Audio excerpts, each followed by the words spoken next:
한국 스크린에서 친숙한 얼굴인 최정우는 감정 연기와 예술에 대한 헌신으로 관객들에게 깊은 인상을 남겼습니다.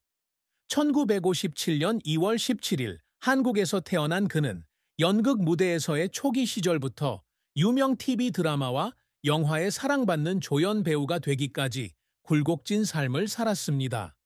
그러나 그의 화려한 경력 뒤에는 깊은 슬픔과 말없는 눈물, 그리고 관객과 가족에게 기쁨을 선사하고자 하는 간절한 마음이 있었습니다. 2025년 5월 27일 사랑하는 가족들과 함께 세상을 떠났을 때 한국 연예계와 팬들은 슬픔에 잠겼습니다. 그의 죽음에 대한 비극적인 이야기와 아내가 남긴 유언은 스크린에서 사랑받는 아저씨라는 애칭으로 사랑받았던 배우의 삶을 생생하게 보여줍니다. 최정우의 인생에서 가장 큰 슬픔은 배우로서의 어려움뿐 아니라 오랜 세월 그의 영혼을 조용히 갉아먹었던 우울증과 공황장애와의 침묵의 싸움이었습니다. 그는 관객들에게 웃음과 눈물을 선사하는 존경받는 배우였지만 특히 말년에 종종 외로움을 느꼈습니다. 연합뉴스와 X에 게재된 기사에 따르면 그는 공황 발작과 어둠 속에서 며칠을 보내며 자신이 진정으로 의미 있는 것을 남기고 온 것인지 의문을 품었다고 합니다. 그는 평생 관객들에게 공감을 얻는 캐릭터를 연기해 왔음에도 불구하고 주변 사람들과 온전히 소통하지 못하는 것이 가장 큰 고통이라고 가까운 친구들에게 털어놓았습니다. 서울의 작은 아파트에서 혼자 앉아 창밖을 내다보며 그동안 맡았던 역할, 사랑하는 사람들, 그리고 아직 이루지 못한 일들을 떠올리는 밤도 있습니다. 스포트라이트와 영혼의 어둠 사이에 갇힌 듯한 그 순간은 그가 경험한 가장 깊은 슬픔입니다. 다시 잘 알려지지 않은 또 다른 고통은 1990년대에 어머니를 잃은 것입니다. 어린 시절부터 예술의 길을 걷도록 격려해 주신 어머니는 그의 초기 경력의 가장 큰 영감의 원천이었습니다. 어머니는 그에게 한국 전래동화 이야기를 자주 들려주셨는데 그 이야기들은 그가 연기를 통해 이야기꾼이 되도록 영감을 주었습니다. 어머니가 돌아가셨을 때 그는 마치 뿌리의 일부를 잃은 듯한 고통을 느꼈습니다.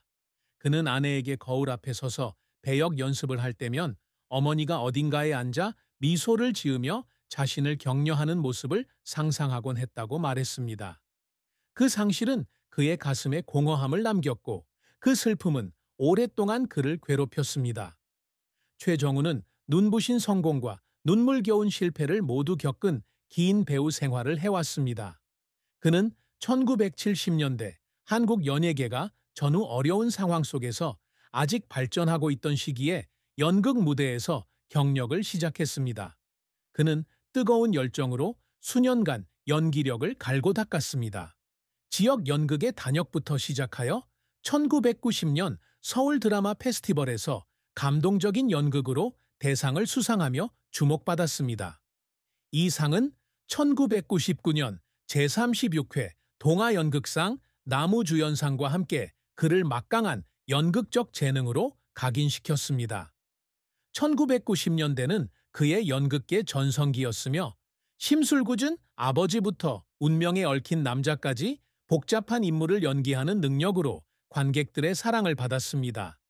최정우는 TV와 영화계로 옮겨간 후에도 매력적인 조연으로 꾸준히 존재감을 드러냈습니다. 그는 코미디 시트콤 스탠바이와 같은 인기 TV 시리즈와 신의 퀴즈, 닥터 프로스트와 같은 드라마에서 공감 가는 아저씨 캐릭터를 연기하며 따뜻함과 진정성을 더했습니다. 그의 가장 기억에 남는 배역 중 하나는 넷플릭스에서 동시 공개된 최초의 한국 드라마 푸른 바다의 전설입니다. 비록 주연은 아니었지만 그의 배역은 섬세하고 감정적인 깊이로 찬사를 받았습니다. X의 게시물을 통해 알 수 있듯이 소셜미디어 시청자들은 종종 그를 화면 속 사랑받는 아저씨라고 부르는데 이는 그의 기억에 남고 공감할 수 있는 역할에 대한 애정을 반영한 별명입니다. 하지만 그의 커리어가 항상 순탄했던 것은 아닙니다. 그의 가장 큰 실패 중 하나는 2000년대 영화 주연 제안을 거절했던 것입니다. 평소의 이미지와 너무 다를까봐 두려웠기 때문입니다. 그 영화는 흥행에 성공했고 그는 자신의 안전지대에서 벗어나지 않은 것을 후회했습니다.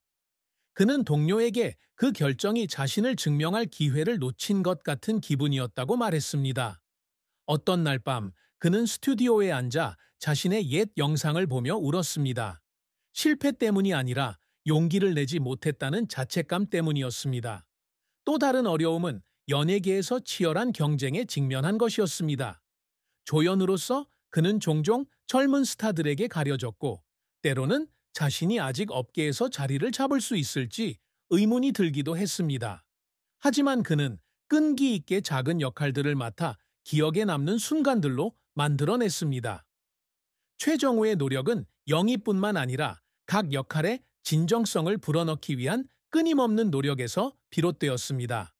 그는 한때 영화 신의 퀴즈에서 배역을 찾기 위해 몇 주 동안 연구하고 심리학 서적을 읽고 전문가들을 만나 캐릭터를 더 잘 이해하기 위해 노력했습니다.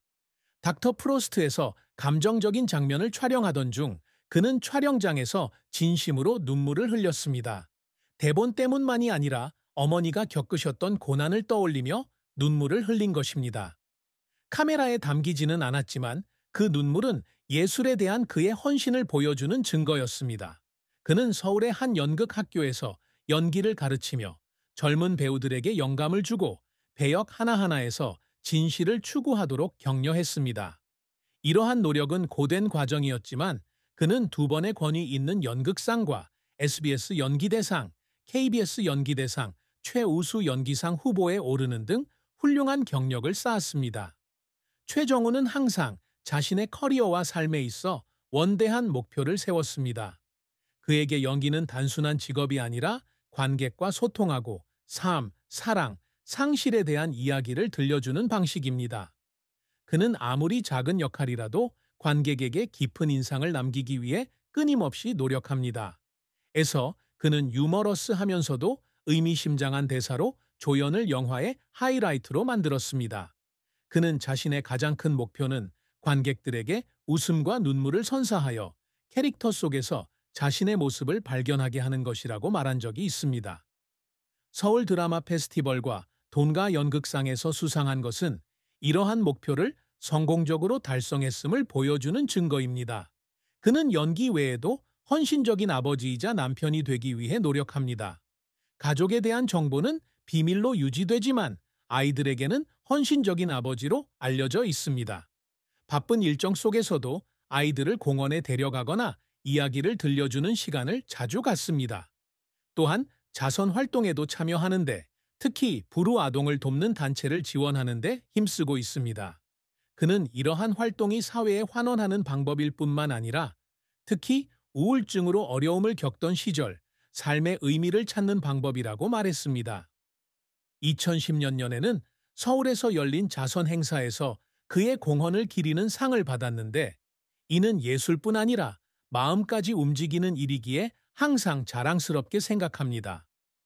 최정우의 사랑과 결혼 이야기는 아름답지만 슬픔이 없는 것은 아닙니다. 그는 1980년대 서울에서 가족과 가까운 친구들만 참석한 간소한 예식으로 아내와 결혼했습니다.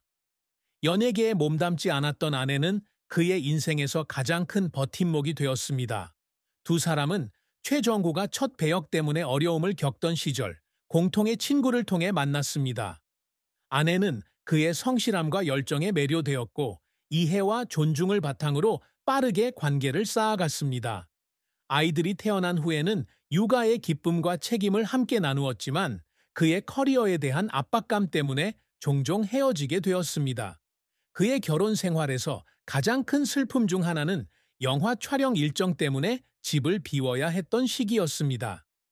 몇 달 동안 촬영장에 머물러야 했고 아내와는 짧은 전화 통화로만 소통했습니다. 그는 호텔 침대에 누워 아내의 전화 목소리를 들으며 가슴이 찢어지는 밤을 보냈다고 털어놓았습니다. 그녀는 인내심과 사랑으로 항상 그를 지지했지만 그는 그의 부재가 그녀에게 얼마나 큰 부담이 되는지 알고 있었습니다. 또 다른 고통은 그가 우울증과 공황장애로 힘들어하기 시작했을 때였습니다. 그는 아내와 아이들을 걱정시키지 않으려고 자신의 상태를 숨기려 했지만 때때로 그가 방에서 멍하니 앉아 있는 모습을 목격하기도 했습니다. 그녀는 항상 그의 손을 잡고 혼자가 아니라는 것을 상기시켜 주었고, 그 순간들은 그들의 깊은 사랑을 증명했습니다. 최정우는 2025년 5월 27일 서울 자택에서 가족들과 함께 세상을 떠났습니다. 향년 68세의 나이로 세상을 떠난 그의 죽음은 한국 연예계와 팬들에게 큰 충격을 안겼습니다. 연합뉴스와 엑스포스트에 따르면 그의 사망 원인은 공식적으로 확인되지 않았지만 수년간 우울증과 공황장애로 고통받아 온 것으로 알려졌습니다. 일부 소식통은 그의 죽음이 자살과 관련이 있을 가능성을 제기했는데, 이는 팬들의 가슴을 더욱 아프게 했습니다. 그의 장례식은 2025년 5월 29일 오전 10시 김포 우리병원 장례식장에서 거행되었습니다. 수백 명의 팬, 동료, 친구들이 그의 고별을 배웅했고, 곳곳에서 꽃과 조문이 쏟아졌습니다. 팬들은 소셜미디어를 통해 그를 좋아하는 아저씨라고 부르며 슬픔을 표했고, 영화 푸른 바다의 전설, 스탠바이, 닥터 프로스트에서 그가 보여준 기억에 남는 배역들을 공유했습니다. 그의 죽음은 재능 있는 배우를 잃은 것일 뿐만 아니라 많은 사람들이 마주하는 침묵의 싸움을 다시금 일깨워줍니다. 최정우의 아내는 그의 사망 후 언론과 함께한 드문 순간에서 그가 겪었던 슬픔에 대해 이야기했습니다. 그녀는 그가 항상 연약한 마음을 가진 예민한 사람이었다고 말했습니다. 그녀는 그가 긴 촬영을 마치고 집에 돌아와 창가에 조용히 앉아 관객과 가족에게 자랑스러워할 만큼 자신이 부족해서 걱정된다고 말하던 밤들을 떠올렸습니다. 그녀는 그가 마음속의 악령을 진정으로 이겨내지 못했다는 생각이 가장 큰 슬픔이었다고 말했습니다. 그는 항상 배역을 통해 웃음과 기쁨을 선사하려 애썼지만 마치 자신이 속하지 않은 세상에 살고 있는 것 같은 기분을 종종 느꼈습니다. 그녀는 그가 잠결의 울음을